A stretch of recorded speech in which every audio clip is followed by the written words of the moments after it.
ஓ நமச்சிவாய! சித்ரா பௌர்ணமி கிரிவலம் செல்ல உகந்த நேரம் ஏப்ரல் 30 இரவு 9:51 முதல் மே 1 இரவு 11:07 வரைக்கும் கிரிவலம் செல்ல உகந்த நேரம்.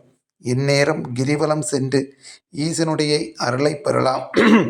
சித்ரா பௌர்ணமி அன்று சித்திரகுப்தரை வணங்குவது மிகவும் சிறப்பு வாய்ந்தது.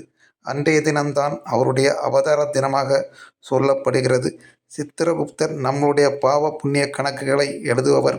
அவரை வழிபடும்போது நம்முடைய கர்ம வினைகள் நீங்கி புண்ணியம் கிடைக்கும்.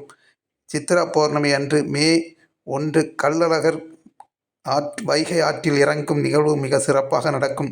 சித்ரா பௌர்ணமி மிகவும் சிறப்பு வாய்ந்தது. திருவண்ணாமலை சித்திரகுப்தர் கள்ளழகர் ஆற்றில் இறங்கும் நிகழ்வுகள் அனைத்துமே மிக சிறப்பு வாய்ந்தது. எல்லோரும் இதில் கலந்து ஐயனுடைய அருளை பெறுவோம். ஓ நமச்சிவாய!